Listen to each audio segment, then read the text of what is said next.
હરિપ્રસાદ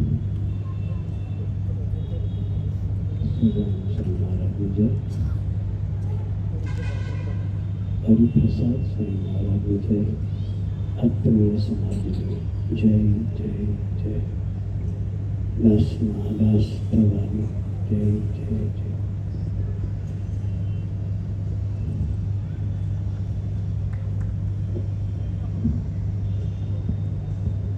એક વર્ષ પછી તમારા બધાના દર્શન થયા.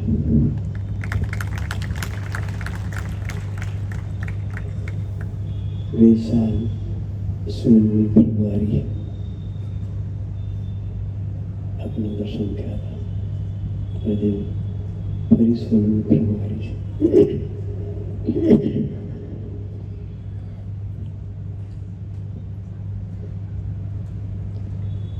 સત્સંગ સામે માટે કરવા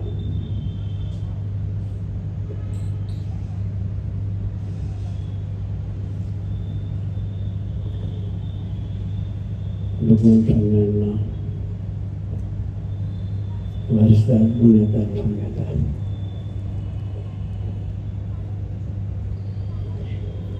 એમણે પોતાની કથા વાર્તામાં વાત કરી છે.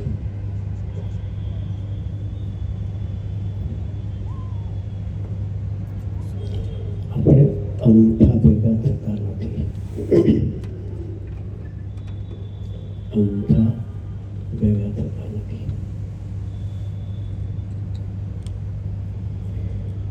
ભેગા થઈએ એટલે શિડ્યુલ પ્રમાણે કીર્તન ભક્તિ થાય, કોઈ વક્તા વાત કરે, આરતી થાય, પ્રસાદ જમીને છૂટા પડીએ. લૌકિક દ્રષ્ટિએ આ શિડ્યુલ હોય, પણ ગુણાત્મક સ્વામી કહ્યું અંગઠા ભેગા થતા નથી. ખાઈને છૂટા પડવા માટે ભેગા થતા નથી. મંજીરા વગાડીને છૂટા થતા નથી.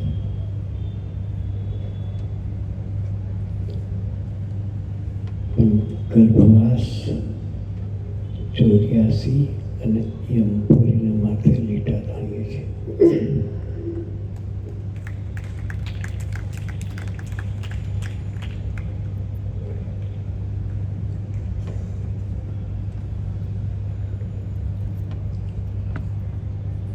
માતાના ઉદરમાં 9 મહિના રહી એના ગર્ભવાસ કહેવાય. 9 મહિના જે આપણે ધરતી પર આવ્યા છીએ એ બધા 9 મહિના માતાના ઉદરમાં રહીને આવ્યા છે.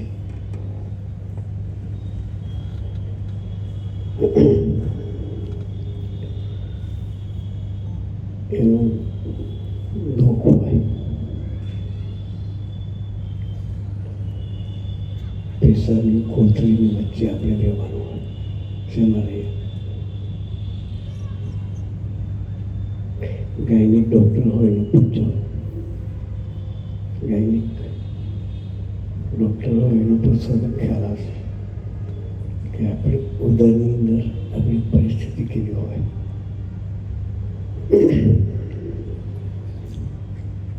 એ જ્યારે છોકરું જન્મે અંદર હોય ત્યારે પ્રાર્થના કરતો હોય કે પ્રભુ ફરી મને આ ગર્ભમાં લઈ મૂકો. આત્મા છે, આત્માને તો પ્રાર્થના કરે પ્રભુ મને ફરી આમાં ના મોકલતો. બહાર આવે ત્યારે રડે.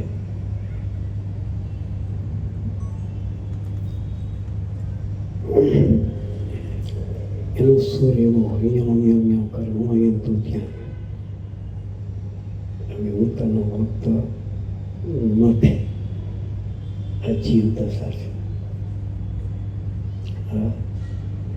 બહાર નીકળે એટલે સ્વતંત્ર થઈ જઈએ. ભગવાનની દયાથી આપણે સુખરૂપ બહાર આવ્યા છીએ એ આપણે ભૂલી જઈએ. એ છે ગર્ભવાસનું દુઃખ.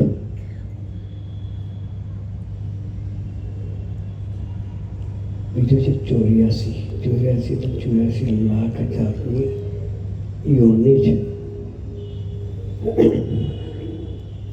એમાં આપણે જન્મ લીધેલા છે. 21 લાખ જાતના પૃથ્વી પર ચાલનારા પ્રાણીઓ છે.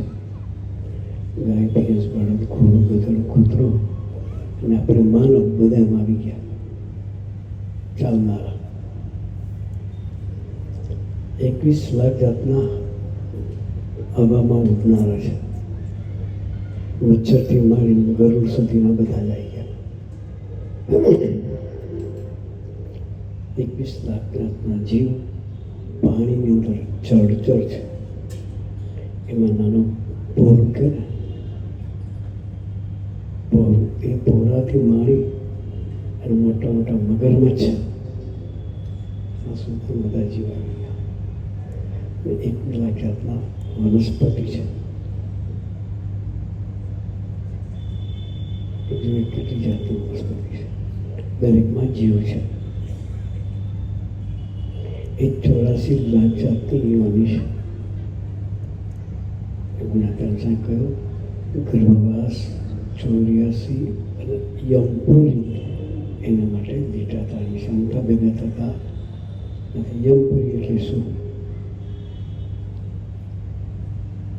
કે માણસ મરે પછી એવા કર્મ કર્યા હોય એ પ્રમાણે એની યાત્રા ચાલે. ખરાબ કર્મ કર્યા હોય તો યમરાજા એને દંડ આપે. યમપુરીના દંડની આપણને ખબર નથી. શાસ્ત્રમાં એનું વર્ણન છે. યમદંડ વાંચો કોકા. એ ત્રણેય વસ્તુની પૂર્ણાહુતિ સત્સંગથી થાય.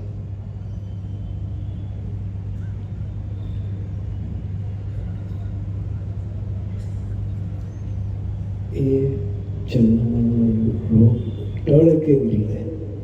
આપણે બધાએ ટાળવો છે, એટલા માટે તો ભેગા થયા છે.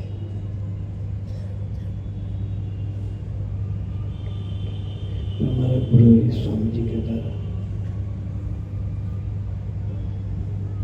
કે દરેક વ્યક્તિને અર્થમાનને ઈર્ષા વળગેલા છે.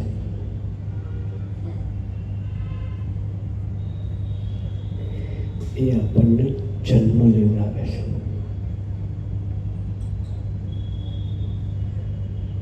વર્તમાન, ઈર્ષા, રાગ અને દ્વેષ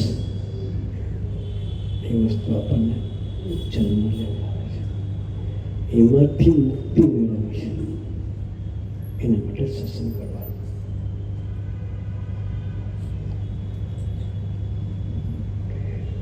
સરસ સ્વામી કહ્યું કે દરેક વ્યક્તિ જન્મે છે ત્યાંથી પોતાના અહંકારનું પોષણ કરે છે. મેં કહ્યું હું કરું છું, હું ન તો આ ન થતું, મારા સિવાય કોઈ કરી ન શકે. એ જે અહંકાર છે, એ અહંકાર જ્યાં સુધી હોય તમને છેલ્લો જન્મ થાય. એટલે સરસાએ કહ્યું કે શિબિરની થીમ, સમયની થીમ 5મી જાન્યુઆરી જે ઉત્સવ આપણે જોયો એ થીમની હતી યાત્રા. હુંમાંથી તુંમાં જવાની યાત્રાની. દરેક વ્યક્તિ હું ને હું જ કરે, જન્મે ત્યાંથી મરતા સુધી. આપણી કહેવત છે કે ગાડા નીચે કૂતરું ચાલતું હોય, ગાડા નીચે કૂતરું ચાલતું હોય તો એમ કે હું ગાડું ખેંચું છું. ગાડું ખેંચનાર તો બળદ છે, કૂતરું નથી. પણ નીચે ચાલે છે તો એને અહંકાર છે કે જીવ પ્રાણી માત્ર અહંકારથી જીવે છે. બુદ્ધિ નથી છતાંય પ્રાણીને શું બુદ્ધિ? ઢોરને તો કેવા હતા, એને બુદ્ધિ નથી છતાં અહંકારથી તો માનવ તો બુદ્ધિ આપેલી છે. એમાં અહંકાર સહેજ હોય જ. આપણે બધા આટલા બેઠા છીએ.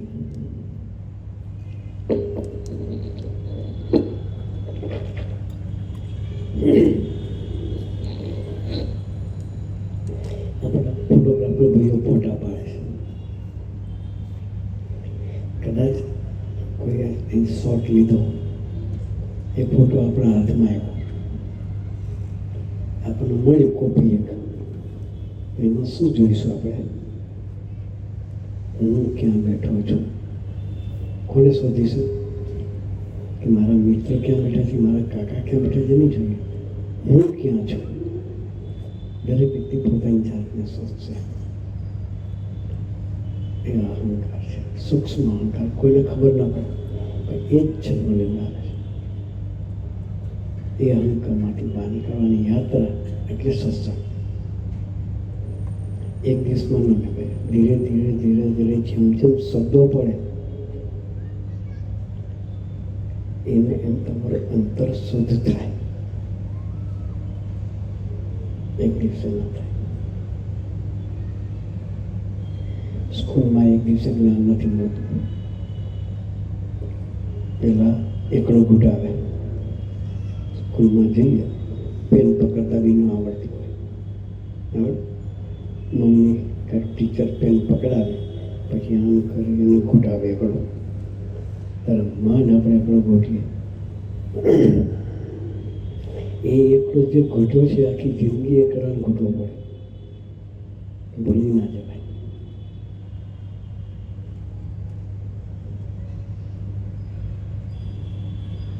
પ્રભુદર્શન સ્વામી વાત કરી, એકડાની વાત કરી, અદ્ભુત વાત કરી.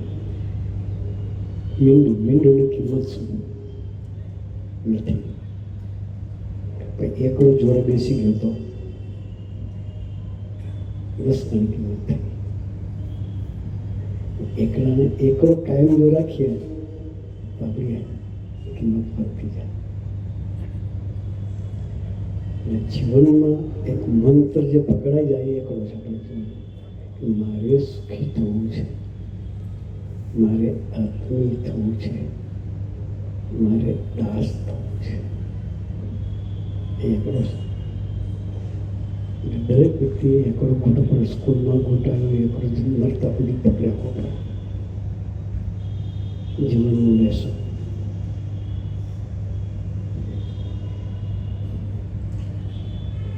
આપણે સુખી થવાથી હઠમાં લેશા ભાવથી દૂર થવું છે. અમારે સોકડાની બાજુમાં વાસણા ગામ છે. હઠમાં નિશાની વાત કરું છું.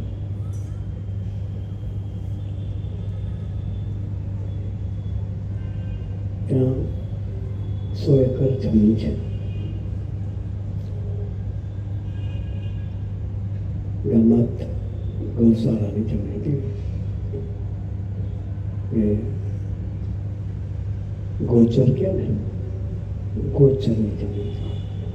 પંચાયત વાળા ભેગા થઈ અને મંદિરને આપેલી કે તમે આ ખેડો.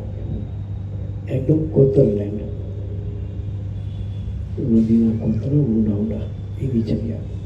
લેવલે કઈ નહીં. ધીરે ધીરે ડેવલપ કરતાં કરતાં જમીને લેવલ કરશે, થોડું કરીને. પછી બે હરિભક્તોને જવાબદારી સોંપી સ્વામી, જમીન તમારે સાચવવા. તમારા જેવા કોઈ ભગતે કહ્યું આટલી બધી જમીન છે તો બળદથી પાર ના આવે. ત્યારે ટ્રેક્ટર હતું. સ્વામીજી, મારું ટ્રેક્ટર તમને આપું છું, તમે વાપરજો. ટ્રેક્ટર આપ્યું છે. સ્વામીજી જે સાચું થતું જમીન એમાંથી એક વડીલને કહી શકે કે ટ્રેક્ટર તારે હાંચવાનું. અને આપણે આપણી જમીનનું કામ ના હોય ત્યારે ગામમાં કોઈ ગરીબ પ્રજા બધી ગોળજી ગોળની કોઈ જગ્યામાં ત્યાં ખેડૂતો નાના ખેડૂતો કોઈને જરૂરિયાત હોય તો આપણે આપવાની.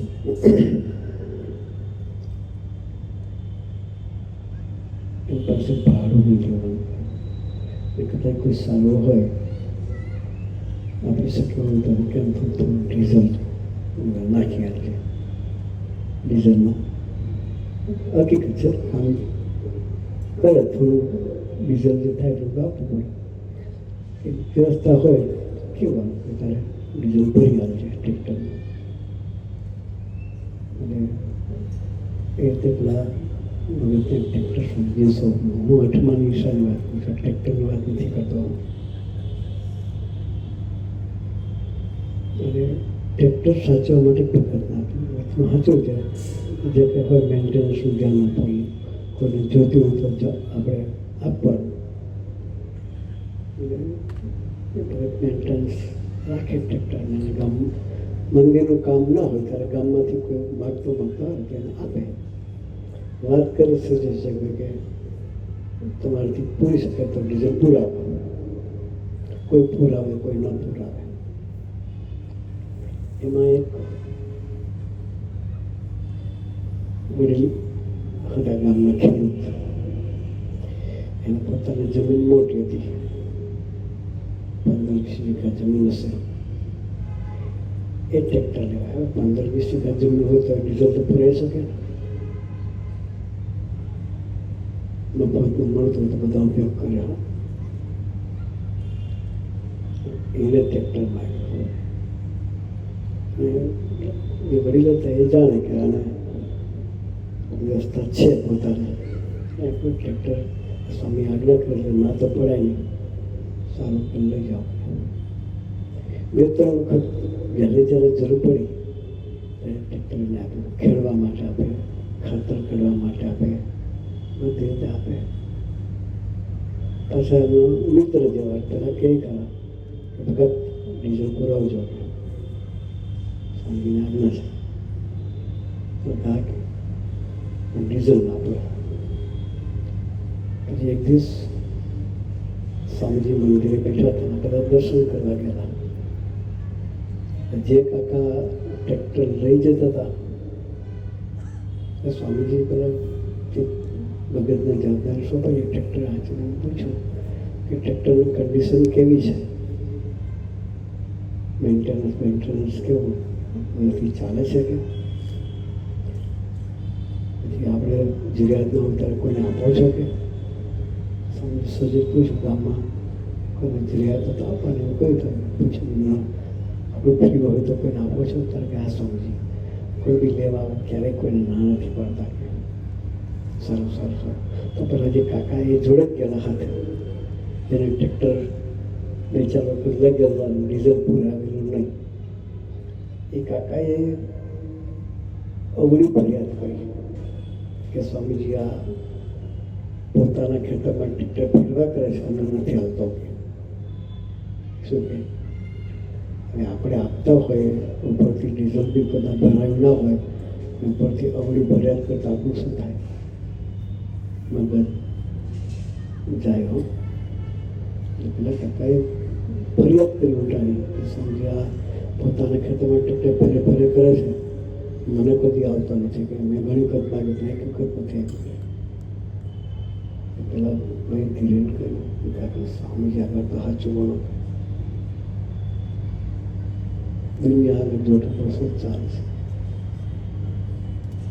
એટલે મારી પેલા કાકા કે ના સમજા જૂઠો છે કે મને એક વખત નથી હતું.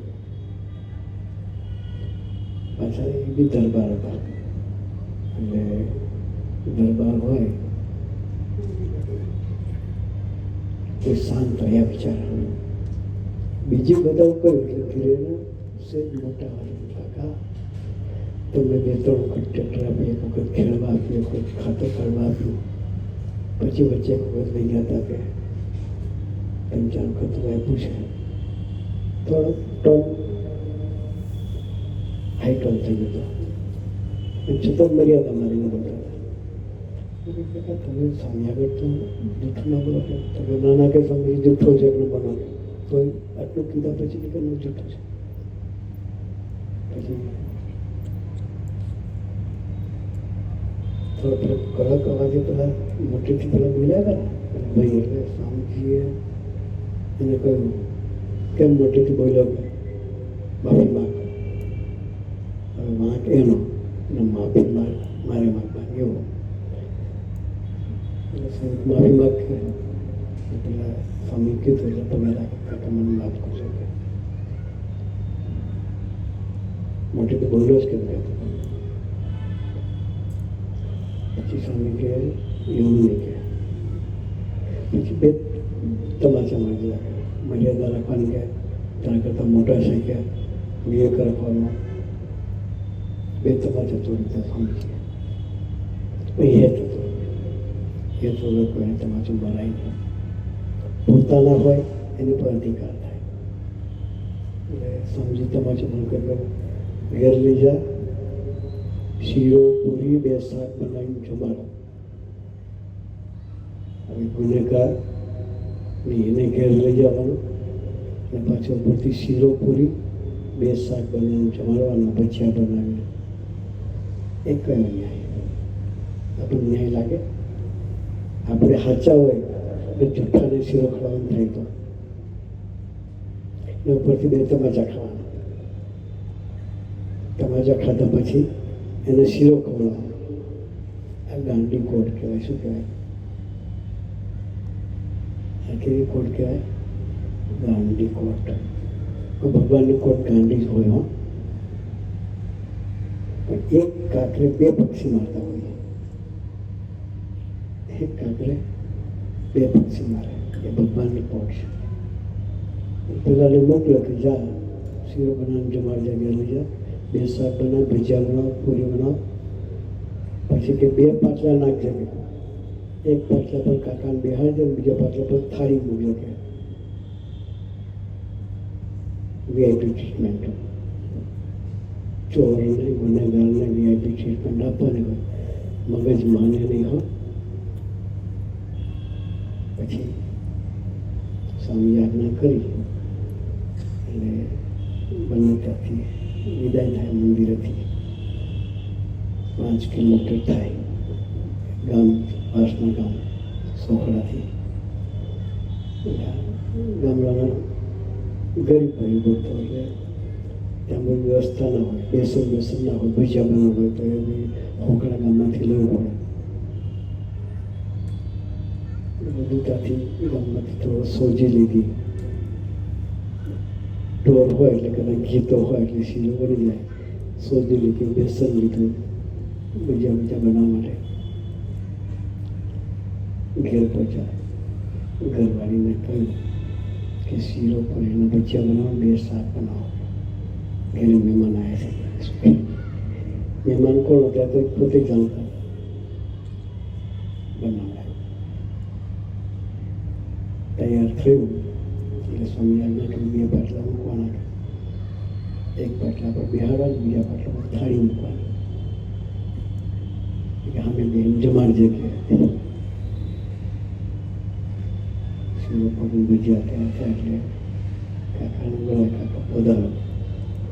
જમવા બેહાડ્યા પાટલા ઉપર. થાળીમાં શીરો મૂક્યો. દરેક માણસને દિલ છે. બધા દાદાગીરી કરી પણ જ્યારે શીરો થાળી પર એટલે કાકાને આંખમાં આંસુ આવી ગયા. જે કાકાએ ખોટી ફરિયાદ કરી હતી એ કાકાની એની આંખમાં આંસુ આવી ગયા. પેલા ભાઈને કહ્યું કે ભગત મેં તને તમાચો ખવડાવ્યો, તું મને શીરો ખવડાવે છે.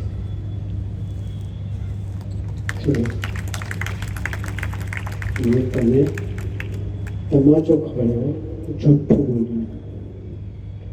તું મને ઉમંગથી શીરો જ માને છે.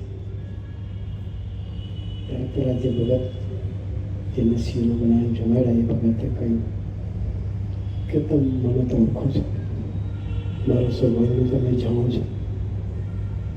તો સ્વામીજીની હાજરીમાં તમે ન બોલાવો ને તો તમારી જીભ ખેંચીને તમારા હાથમાં આપી દેત. શું કહ્યું? સ્વામીજીની હાજરીમાં તમે ન બોલાવો તો તમારી જીભ તમને ખેંચીને તમારા હાથમાં આપી દેત. એવો મારો સ્વભાવ છે કે સ્વામીજીએ જે તમાચો માર્યો ને એમાં મારો ક્રોધનો સ્વભાવ સમય કાઢી નાખ્યો.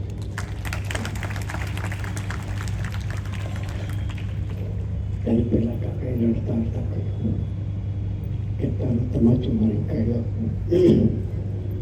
મને સિરોજ બાળી મારી ઈર્ષા કાઢી હતી. મને તારા પર ઈર્ષા હતી કે મને તારી ઉપર ઈર્ષા હતી. ઈર્ષાએ કરીને તારી ખોટી ફરિયાદો કરતો હતો. આજે શીલો ખોલાઈ સમજી મારી ઈર્ષા કાઢી. એકનો ક્રોધ કાઢ્યો, બીજાની ઈર્ષા કાઢી. એવા પુરુષો છે, એની ગોદ આપણને મળી છે. સત્સંગ એટલે કરવો એ અઠમાનના ઈર્ષાના ભાવથી પર થઈ તો ભગવાન તરફની યાત્રા થાય. ને ભગવાન તરફની યાત્રા થાય તો છેલ્લો જન્મ થાય. ફરી આવવું ન પડે. ગ્રહવાસ સૂર્યાસીને જંપના પેલા મટી જાય. તો આવો સરસનો અવસર મળ્યો છે. અને અહીંયા પણ સરસ અમારા બે સંતો પ્રભુદર્શન સ્વામીને શાસક સ્વામી આ ભજનના પ્રદેશમાં આવે છે. સરસ સત્સંગ કરાવે છે. બંને વેલ એજ્યુકેટેડ છે. આ શાસક સ્વામી બેઠા છે ને એ પોતે એગ્રીકલ્ચર કોલેજ નવસારીમાં ગોલ્ડ મેડલ થયેલા છે. લૌકિક સ્ટેટસની પડી નથી. પેલું ગોલ્ડ મેડલ હોય તો ધરતી પોતે ફૂટદર ચાલ્યા. હા, આપણે પેલા સ્વામીજી છે એ આત્મી યુનિવર્સિટી રાજકોટ એમાં પ્રોફેસર હતા. માઇક્રોબાયોલોજીસ્ટ પ્રોજેક્ટ કર્યું છે. રિસર્ચ કરતા હતા. પીએચડી થવાના હતા. એમના એક મોટા ભાઈ છે, પોતે પીએચડી થયેલા છે, બી માઇક્રોબાયોલોજીસ્ટ છે. બંને વેલ એજ્યુકેટેડ સંતો છે. છતાં એકદમ ગરીબ થઈ અમારા સંતો લૌકિક સ્ટેટસથી જીવવાનું આપણે નથી જીવતા. લોકો પણ એવા સંતો છે છતાં પણ સરસ સેવા ભક્તિ બધાની કરે છે. આવો સરસનો યોગ મળ્યો છે. આવા સરસના અહીં અઠવાડિક સભા થાય છે. તો આપણે આપણા દીકરા દીકરીઓના સંસ્કારનું જતન થાય, એની પણ યાત્રા ભગવાન તરફ ચાલે. એના માટે અઠવાડિક સભામાં આપણે પણ જવાનું રાખવું છે. અને આપણા દીકરા દીકરીઓને પણ સત્સંગમાં મોકલવા છે. તો આવો સરસનો યોગ થયો છે. તો આપણી યાત્રા પણ ભગવાન તરફ ચાલે. એ માટે ગુરુએ આપણને સૌને ખૂબ ખૂબ બળ બુદ્ધિ શક્તિ આપે. એ જ પ્રાર્થના સજાનંદ સ્વામી.